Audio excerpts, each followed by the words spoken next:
O Conto da Aia. Essa obra é um romance distópico escrito pela canadense Margaret Atwood e publicado em 1985, no século XX. Porém, a história da obra se passa no futuro, por volta de 2195, século XXI. O local em que se passa é chamado de República de Gilead, a parte vermelha do mapa, o antigo Estados Unidos, mas agora chamado de Nova Inglaterra, um governo totalitário, militar, teocrata e machista, que por conta de ataques terroristas e diminuição da fertilidade vinda da contaminação das mulheres por poluição e infecções sexualmente transmissíveis, ocorre uma reforma política onde o poder é tomado por um grupo da sociedade chamado de Filhos de Jacó, que impõem novas leis e tiram todos os direitos das mulheres, mas dividido em classes com funções diferentes e específicas, cada qual com cores diferentes de roupa que as identificam na sociedade. E para contarmos melhor a história de Margaret Atwood, fizemos uma fotonovela, que é basicamente uma sequência de fotos com áudio descrevendo o enredo. Então relaxem e aproveitem. Tudo começou quando uma mudança drástica ocorreu. De repente, as mulheres começaram a perder seus empregos e serem perseguidas por soldados que pegavam seus filhos e as capturavam.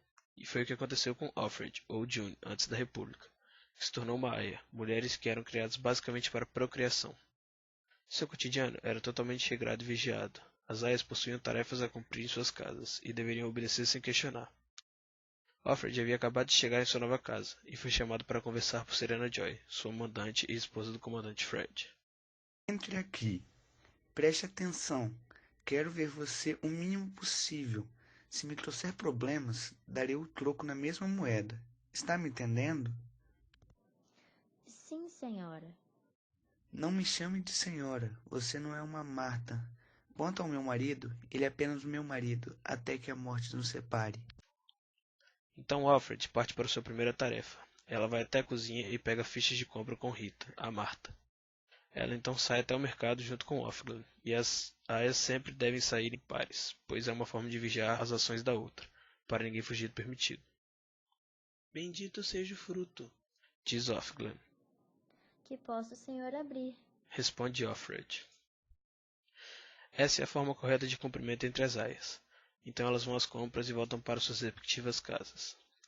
Offred volta e vê Nick Blaine, o motorista do comandante. Nick mora em cima da garagem, tem baixo status e não possui uma esposa. Ela volta, entrega a cesta a Rita e vai para seu quarto descansar. Toma seu banho e vai deitar, relembrando sua vida antes de tudo, seus dias com sua filha, mas não por muito tempo, pois não é muito bom para ela. Tento não pensar demais. Como outras coisas agora, os pensamentos devem ser raciocinados. Há muita coisa em que não é produtivo pensar.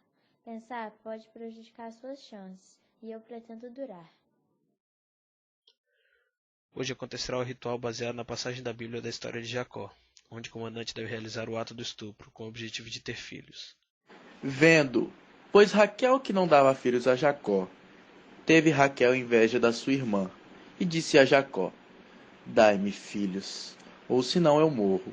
Gênesis, capítulo 30, versículo 1.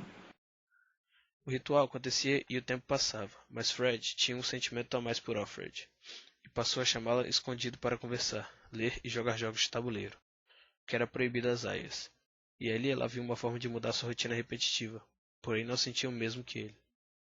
Simultaneamente, Serena Joy pede para que Alfred comece a se relacionar com Nick, pois percebe que seu marido não conseguirá engravidá-la. Então faz isso pois não aguenta mais ter que participar dos rituais de estupro. E a Aya faz o que lhe foi pedido.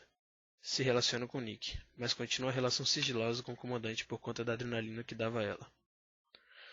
Tempos depois, Alfred descobre que finalmente está grávida e começa a ser tratada muito bem por todos na casa. Até comia das melhores refeições feitas por Rita, para que seu bebê nasça saudável. A Aya vai até seu comandante e o fala sobre o acontecido. O humilha e diz que nunca será capaz de dar filhos à sua esposa. Serena descobre do caso de sua serva com seu marido. Ela fica irada e se decepciona com a falta de lealdade com o combinado que havia feito com ela, e a empurra ao chão. Diz que não quer ver sua cara e que vai criar muitos problemas a ela. Então Alfred conta para Nick todo o ocorrido, tendo que contar sobre Fred. Ele fica perplexo por descobrir, de repente, que havia outro homem na vida dela, mas diz que vai resolver tudo. Alfred parte para mais um de seus rituais, à noite dessa vez, onde o indivíduo que infringiu as leis é posto a sofrer consequências conforme o nível de sua ação. Nesse caso, o homem foi condenado a estupro, e como de se esperar, foi morto grotescamente pelas aias. Então volta para sua casa, pensando em tudo que passou nesses últimos tempos, imaginando o que poderia acontecer daquele momento em diante. As coisas voltam ao normal. Como posso chamar isso de normal? Mas comparado com a manhã de hoje, é normal. Fico sentada em meu quarto, junto da janela, esperando. Esta poderia ser a última vez que eu tenho de esperar, mas não sei o que estou esperando. Então chega a hora em que Nick entra em seu quarto junto com os guardas, pega em seu braço e a leva para fora. Tudo vira um enorme alvoroço. Serena e Fred aparecem sem entender o que está acontecendo e tentam recuperar Alfred. Por fim, ela acaba a seguir Nick e se depara com um carro. Ela aceita entrar nele, mesmo sem saber seu destino, mas prefere arriscar do que continuar convivendo naquela casa. Se isso é o meu fim ou um novo começo, não tenho nenhum meio de saber. Eu me entreguei às mãos de desconhecidos, porque não há outro jeito. E assim eu entro, embarco na escuridão ali dentro, ou então na luz. A narrativa da serva acaba assim, sem o final certo.